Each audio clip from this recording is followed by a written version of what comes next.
2017 में महाराष्ट्र सरकार का जीआर है कि 100 मीटर के किले, उस मालेगांव किले की 100 मीटर की हद में जितनी चीजें वो सब अतिक्रमण है। 1978 में मोहम्मद अयूब अब्दुल अजीज एक आदमी को जिला कलेक्टर ने खुद खरीदी दी थी, तो इन लोगों को खरीदी क्यों नहीं जो अभी बचे हुए। इसके अलावा जो है तो किले के आसपास जो झोपड़पट्टी आती है, उसी तरीके से किले के अंदर एक स्कूल है, क्या उसको नोटिस मिली? क्या कारपोरेशन जो किले की जगह पर है उसको नोटिस मिली? मैं हमेशा बोलता हूँ कि भाई कबाब खाने तो मेरे मालेगांव में आ, एक खाली मालेगांव है जहाँ का अतिक्रमण नहीं निकल रहा, क्योंकि यहाँ पे हर चीज के ऊपर सियासत होती है। गांव के बारे में किसी को सोचना नहीं है। 100 फीट के अंदर का पूरा मामला हटेगा कि सिर्फ वही घर हटेगा? देखो, जो कायदे में लिखा होगा वो सब हटना चाहिए। ये वाली बात है कि जिन लोगों ने परमिशन लेके अपने कंस्ट्रक्शन किए हुए हैं गवर्नमेंट से, वो परमिशन जिनके पास है वो लोगों की प्रॉपर्टी सेफ रह सकती है। ऐसा मैं कायदे का जो अभ्यास करता हूँ उससे मुझे लगता है कि वो सेफ रह सकते हैं। लेकिन किले के ऊपर जो लोग हैं वहाँ पे करीब 368 जो मकानात है, वो अगर हम अतिक्रमण कहते हैं तो किले के अंदर जो स्कूल है वो क्या है sir? School, colleges, hospitals, government properties जो परमिशन से बनी हुई है वो, और बेकायदेशीर ढंग से दादागिरी के जोर पे इंक्रोचमेंट करने वालों में बहुत ज्यादा फर्क है। देखिए सच सच्चाई के साथ। आप देख रहे हैं जनता जवाब न्यूज और मैं हूं अहमद अजीम। मेरे दोस्तों, मालेगांव में एक मुद्दा चल रहा है और मुद्दा है किला झोपड़पट्टी। किला झोपड़पट्टी पे नजर डालने से पहले किले पे एक नजर हम डालते हैं। ये किला मराठाओं के एक जर्नल नारू शंकर राजे बहादुर ने ये किला 1740 में बनाया। 1740 से 1818 तक ये किला उनके अंडर में था मराठाओं के। लेकिन हमारी बदकिस्मती है कि ईस्ट इंडिया कंपनी बनकर अंग्रेज 1818 में हमारे यहाँ पे दाखिल हुए। उसके बाद से वो किला धीरे धीरे पूरा हिंदुस्तान, किला ही नहीं पूरा हिंदुस्तान उनके अंडर में चले गया। और हिंदुस्तान की आज़ादी से तक 1947 तक पूरा देश उनके कब्जे में था, ये किला भी उनके कब्जे में था। अब ये किला 1947 से अभी तक आज़ाद भारत के अंदर में आता है। आज़ाद भारत के जैसे भारत आज़ाद है, किला भी आज़ाद है। दोस्तों, सरकार ने अपना एक ऑर्डर पास किया था जिसमें महाराष्ट्र के अंदर 400 किले, गढ़ी, महल जो राजाओं के हैं, उसमें हमारा मालेगांव एक किला भी है नारू शंकर जी का। महाराष्ट्र सरकार का कहना है कि हम हर जगह से उन लोगों को हटाकर उसको रिनोवेट कर उसको जो है टूरिस्ट के लिए टूरिस्ट पॉइंट बनाएंगे। वो मामले को लेकर महाराष्ट्र सरकार इस बस्ती को वहाँ पे जो झोपड़पट्टी बनी हुई है उसको वहाँ से हटाने के उसमें है। और कई मरतबा वहाँ का दौरा भी सरकार के कुछ कारिंदों ने किया भी है। 2017 में महाराष्ट्र सरकार का जीआर है कि 100 मीटर के किले, उस मालेगांव किले की 100 मीटर की हद में जितनी चीजें वो सब अतिक्रमण है। 1978 में मोहम्मद अयूब अब्दुल अजीज एक आदमी को जिला कलेक्टर ने खुद खरीदी दी थी, तो इन लोगों को खरीदी क्यों नहीं जो अभी बचे हुए। इसके अलावा जो है तो किले के आसपास जो झोपड़पट्टी आती है, उसी तरीके से किले के अंदर एक स्कूल है, क्या उसको नोटिस मिली? क्या कारपोरेशन जो किले की जगह पर है उसको नोटिस मिली? इन्हीं बात को मुद्दा बनाकर हमने शहर के एक माहिर कानूनदा शशील जी हीरे साहब से मुलाकात की। आइए हम उनसे बात करते हैं।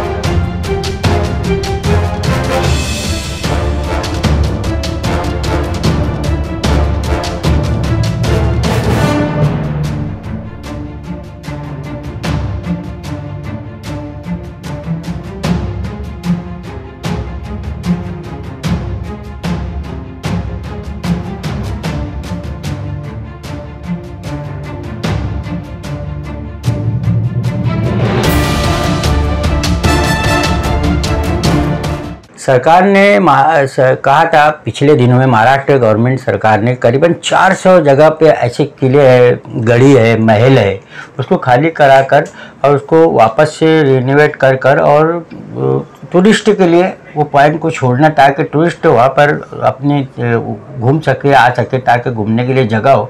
महाराष्ट्र में ऐसी बहुत कम जगह है।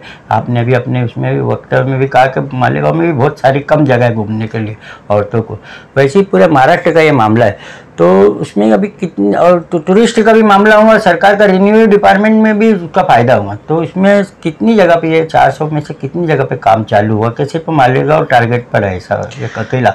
देखो, यदि आप पूरे दुनिया का इतिहास देखते हो या यदि आप पूरे वर्ल्ड की इकोनॉमी के बारे में देखते हो, तो टूरिज्म एक ऐसा सेक्टर है, टूरिज्म एक ऐसा फील्ड है कि जिसमें सबसे ज़्यादा एम्प्लॉयमेंट जनरेशन होता है।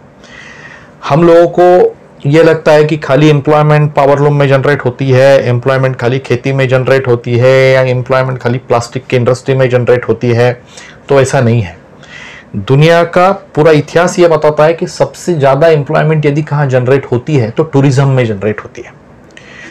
गए 10 सालों से टूरिज्म को जो ढंग से बढ़ावा दिया जा रहा है, गए 10 सालों से टूरिज्म ने जो स्पीड पकड़ी हुई है, आम से आम आदमी, सामान्य से सामान्य नागरिक भी चाहता है कि मैं मेरे फैमिली को लेके कहीं जाऊं, 1 दिन का, 2 दिन का, 5 दिन का, 10 दिन का ट्रिप करूं, कुछ नए चीज़ें देखूं, कुछ नए तजुर्बे लूं, मेरे बच्चों को, मेरे बीबियों को मैं कुछ अच्छी सी बात सिखाऊं। इस ढंग का हर आदमी का एक मकसद होता है और उसके वजह से टूरिज्म बढ़ रहा है। जिस ढंग से टूरिज्म ये देश में बढ़ रहा है, उसी ढंग से एम्प्लॉयमेंट बढ़ रही है। आप कहीं पे भी जाके ये चीज़ देख लो। आप सरदार पटेल स्टैचू पे, आप सरदार सरोवर चले जाओ, वहां जाने के बाद आपको ध्यान में आता है कि दुनिया भर से सैलानी वहां आ रहे। आप वहां से निकलो, आप बंबई चले जाओ, आपको ध्यान में आता है कि दुनिया भर के सैलानी आ रहे। कश्मीर में सबसे ज्यादा टूरिस्ट जा रहे हैं, नॉर्थ ईस्ट में जा रहे हैं। लेकिन जब टूरिस्ट वहां जाते हैं तो उनके साथ बहुत बड़े पैमाने पे एम्प्लॉयमेंट जनरेशन वो ले जाते हैं। एम्प्लॉयमेंट जनरेशन, रहना, खाना, वहां का लोकल खाना लेना, वहां की चीजें खरीदना, वहां के टूरिस्ट गाइड, इनके थ्रू बढ़ता है। हम हमारे मालेगांव के ही तरफ देखेंगे तो मालेगांव में बहुत ज्यादा टूरिज्म का पोटेंशियल है। मालेगांव में जो साड़ी बनती है वो दुनिया के किसी कोने में नहीं बनती। हमारे मालेगांव की सूती साड़ी, कॉटन की जो साड़ी है, उसकी कीमत आप लगा लो तो दुनिया के बेहतरीन में से बेहतरीन साड़ियों से वो कंपेयर कर जाएगी, और उसकी कॉस्ट बहुत सस्ती है। फिर भी दुनिया के कोई भी हिसाब से देख लो तो बहुत सस्ते में जाती है। 750, 800, 1000 रुपए में वो साड़ी मिलती है। वही कॉटन की साड़ी आप बाहर लेने जाओ तो आपको 2000, 3000 में लेना पड़ता है। मालेगांव का जो खाना है, मालेगांव का जो व्यंजन है, वो मैं दुनिया घूम चुका हूं, लेकिन इतना अच्छा खाना मुझे कहीं नहीं मिला। मतलब मुशावरत चौक में जाके जो खाना मुझे अच्छा मिल जाता है, वो मुझे दिल्ली की कोई गली में नहीं मिलता या बंबई के कोई अच्छे होटल्स में नहीं मिलता। मैं हमेशा बोलता हूं कि भाई कबाब खाने तो मेरे मालेगांव में आ जाओ। ये अपने गांव की खासियत है, और यही चीजों को हम सामने नहीं लेके आते। और इसके लिए ही मुझे लगता है कि गवर्नमेंट ने अब जो जीआर निकाला हुआ है कि ये जो संरक्षित मॉन्यूमेंट है, मतलब जिन्हें प्रोटेक्टेड मॉन्यूमेंट कह रहे हैं, मतलब जितने भी किले, गढ़ किले हैं, उनको प्रोटेक्टेड मॉन्यूमेंट कहा गया है। इनके ऊपर की जो अतिक्रमण है, फिर वो अतिक्रमण निकालने को कहा गया। वो अतिक्रमण फिर व्यवसायिक हो, रहवासी हो, धार्मिक हो, किसी भी तरह के अतिक्रमण हो, निकाल दो, ये वाली बात कही है। और उसका मकसद ही मुझे तो ये लग रहा है कि टूरिज्म को बढ़ावा देना है। अब जब पूरा महाराष्ट्र टूरिज्म में आगे जाने वाला है तो क्या हम हमारे गांव को पीछे रख सकते हैं क्या? तो मुझे लगता है जब हमारे पास इतनी बड़ी धरोहर है, इतना बड़ा हमारे पास साठा पड़ा हुआ है, ठेवा हमारे पास है मालेगांव किले के तौर के, तो उसको हमें यूटिलाइज करना होगा गांव की तरक्की के लिए। तो सर वो जो और भी जो 400 जगह में और कहाँ पे हुआ है? देखो, आपने 400 जगह कही है, लेकिन मुझे जो मालूम है विशालगढ़ पे हुआ था वो निकाला गया, सिंहगढ़ के ऊपर जो अतिक्रमण था वो निकाला गया, पनहाड़ा किले के ऊपर जो अतिक्रमण था वो निकाला गया, पुरंदर किले के ऊपर का अतिक्रमण निकाला गया। एक खाली मालेगांव है जहां का अतिक्रमण नहीं निकल रहा, क्योंकि यहाँ पे हर चीज के ऊपर सियासत होती है। गांव के बारे में किसी को सोचना नहीं है। गांव ठीक करो, ढंग से करो, आम आदमी के लिए, आम शहरी के लिए रहने लायक करो, इसके ऊपर किसी को सोचना नहीं। 2018 के एंड में जब बीजेपी की गवर्नमेंट थी, तो मेरे दोस्त जय कुमार जी रावल, जो तब के टूरिज्म मिनिस्टर थे, उनको मैंने मालेगांव में एक प्रोग्राम के लिए लाया था। उन्होंने पूछा था भाई क्या होना तुझे, तो मैंने उनको किला दिखाया और बोला साहब ये किले की डेवलपमेंट करवा दो। उन दिनों में उन्होंने 1,65,00,000 रुपए का फाइनेंस सैंक्शन किया था पूरा किला इल्यूमिनेट करने के लिए। जैसा कि आगरे का किला दिखता है वैसा ये किले का इल्यूमिनेशन के लिए उन्होंने पैसे दिए थे। वो एक शुरुआत होने वाली थी, वहां से दिल्ली हट के तरह की मालेगांव हट भी बन जाता था, जहां पे मालेगांव की अलग अलग जो चीजें हैं, मेहंदी है, मालेगांव की साड़ियां है, मालेगांव की लुंगी है, मालेगांव का कपड़ा है, मालेगांव के व्यंजन है, इनका एक बहुत बड़ा हट बन जाता था जहां पे बेच के बहुत बच्चों को रोजगार मिल सकता था। सर आपने 2018 की बात की, लेकिन 2017 में एक जीआर था, वो किले का हो सकता आपने बोले होंगे तो वही उसी संदर्भ में जीआर निकला हुआ। 2017 का एक जीआर है कि किले के दीवार से 100 फीट के अंदर 100 मीटर के अंदर पूरा के पूरा ये किले की जगह है, इसमें कुछ नहीं रहना चाहिए। तो क्या आप जब अभी आपने ये जो घर है वहाँ 368 घर है वहाँ पे, उनके ऊपर जो कोर्ट में वो लोग गए हैं और उनको जो हटाने का सरकार ने कहा है, वो लोग कोर्ट में गए, तो वो 100 फीट के अंदर का पूरा मामला हटेगा कि सिर्फ वही घर हटेंगे? देखो जो कायदे में लिखा होगा वो सब हटना चाहिए, ये वाली बात है। जीआर है सर उसका। मैं वही बात बता रहा हूँ आपको कि जो कायदे में लिखा होगा वो पूरा होना चाहिए, क्योंकि जिस दिन ये देश में कायदे का राज आएगा उस दिन ये देश का आम आदमी सुखी हो जाएगा। और हमारा मकसद ये होना चाहिए कि हमें ये देश में रूल ऑफ लॉ लाना है, कायदे का राज्य ला के रखना है, किसी को उसमें छूट नहीं मिलनी चाहिए। लेकिन एक बात जरूर है इसमें कि जिन लोगों ने परमिशंस लेके अपने कंस्ट्रक्शन किए हुए हैं गवर्नमेंट से, वो परमिशन जिनके पास है वो लोगों की प्रॉपर्टी सेफ रह सकती है। ऐसा मैं कायदे का जो अभ्यास करता हूँ उससे मुझे लगता है कि वो सेफ रह सकते हैं। इसमें सर जो किले के आसपास का जो 100 मीटर की हमने बात की अभी, लेकिन किले के ऊपर जो लोग हैं वहाँ पे करीब 368 जो मकानात है, वो अगर हम अतिक्रमण कहते हैं तो किले के अंदर जो स्कूल है वो क्या है सर? वो आप बिल्कुल आपने सही सवाल पूछा। किले के अंदर की जो स्कूल है उनके पास 1963 की परमिशंस है। हाँ। उनको गवर्नमेंट ने परमिशन दी हुई है, लीज पर है, उनको लीज दिया हुआ है। हाँ। और जब तक उनका लीज है तब तक उनको वो प्रॉपर्टी में रहने का पूरा हक है। हाँ। अब देखो इसमें जिनके अतिक्रमण है वो हिसाब से बड़े खुशनसीब है। वो क्यों भाग्यशाली है मैं ये कहता हूं, क्योंकि कोई भी पब्लिक प्रॉपर्टी पे जब अतिक्रमण होता है तो वो अतिक्रमण धारकों को कहीं पे भी रियायत नहीं दी जाती। लेकिन मालेगांव एक ऐसा शहर है कि यहाँ के अतिक्रमण धारकों को घर देने की बात चल रही है, उनको उनके मर्जी के हिसाब से प्लॉट देने की बात चल रही है। इसके लिए वो जो भी कुछ लोग हैं वो बड़े खुशनसीब ऐसा मुझे लगता है। ये बाहर कहीं होता तो कुछ भी नहीं मिलता था। तो इस चीज का भी ध्यान में रख के आगे जाना चाहिए कि हमें गांव और भी खराब करते जाना है या थोड़ा सा दिक्कत उठा के, थोड़ी सी तकलीफ उठा के गांव अच्छा करो और मेरा भी काम कर लो वाला मकसद रखना है। मुझे लगता है जिनको घर मिल रहा है उन्होंने जरूरी वो घर में जाना चाहिए। सर एक जीआर है 1978 में, वो 1978 के अंदर जिला कलेक्टर ने मोहम्मद अय्यूब अब्दुल अजीज़ को खरीदी दिया वहाँ पर। आप तो कानून के तज्ञ हैं, बहुत कानून के जानकार है, आपको मालूम होगा और आप उसमें बहुत स्टडी भी होंगी आपकी। तो वो एक आदमी को खरीदी मिली हुई है।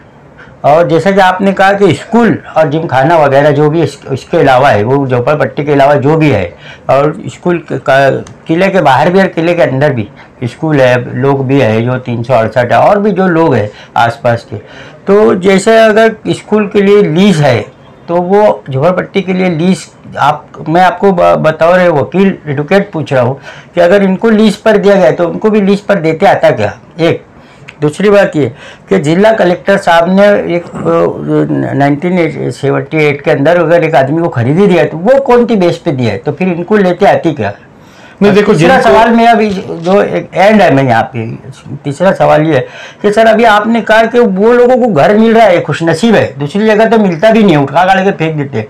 लेकिन सर जहाँ उनको घर दिया जा रहा है, प्लीज़ मेरी आपसे एक रिक्वेस्ट है, मैं कैमरे में देखकर बोल रहा हूँ कि प्लीज़ सर आप एक बार उसका जाकर दौरा कर लीजिए। वो जो 11,000 कॉलोनी है सर, वहाँ पे बकरी और कुत्ता भी नहीं रह सकते। आप प्लीज़ देख लीजिए वहाँ की मट्टी रेती निकाल के बेचने वाले मट्टी के माफिया, रेती माफिया, उन्हें सर जो वो जो नीचे गड़ा करके जो हम फूटिंग करते जो कंस्ट्रक्शन की आरसीसी की, वो फुटिंग दिख रही है सर, पूरी बिल्डिंग झूल रही है। अगर मालेगांव में जोर से पानी आता तो वो 3-4 बिल्डिंग गिर सकती थी, हमारा आंखों देखा मामला है। लेकिन मालेगांव में जोर से पानी आता नहीं है। ये एक अलग बात है। तो सर मेरा आपके पास ये था कि लीज पर अगर इनको है तो उनको क्यों नहीं है, और 78 के अंदर जो है तो जिला कलेक्टर ने उनको खरीदी दिया तो इनको क्यों नहीं, और सर वो वहाँ जाए तो कैसे जाए वहाँ पे?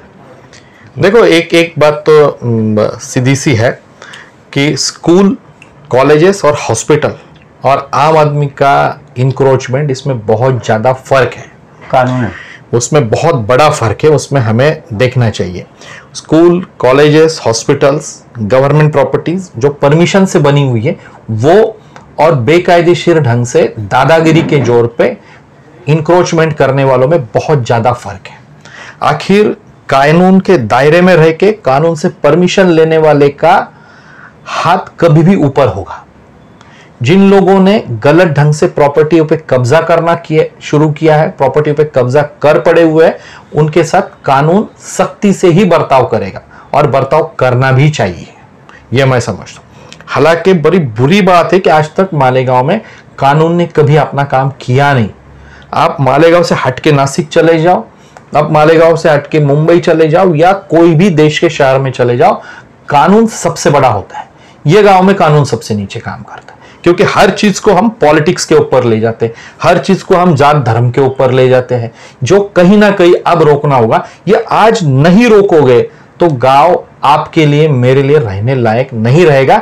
ये बात पकड़ के चलो। आज से 20 साल बाद आके पूछो मैं जो बोल रहा था वो सही था या गलत था, आप बताओगे मेरे को कि आप जो बता रहे थे वो सही था। आज ही गांव में चलने के रास्ते नहीं रहे।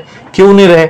जब कायदा बोल रहा है कि भाई इंक्रोचमेंट नहीं करनी, फिर भी इंक्रोचमेंट है। इंक्रोचमेंट निकालने जाओ तो फिर बोलते उधर की इंक्रोचमेंट है, वो निकालो, हमारी क्यों नहीं निकालते? तो ये जो सब चीजें हैं ये बड़ी गलत चीजें होती जा रही है। इसके लिए हमें अब काम करना पड़ेगा साहब। शुक्रिया। और हम एडवोकेट साहब का बहुत बहुत शुक्रिया, धन्यवाद करते हैं जनता जवाब की तरफ से, इस आशा के साथ कि आइंदा भी मुलाकात होगी।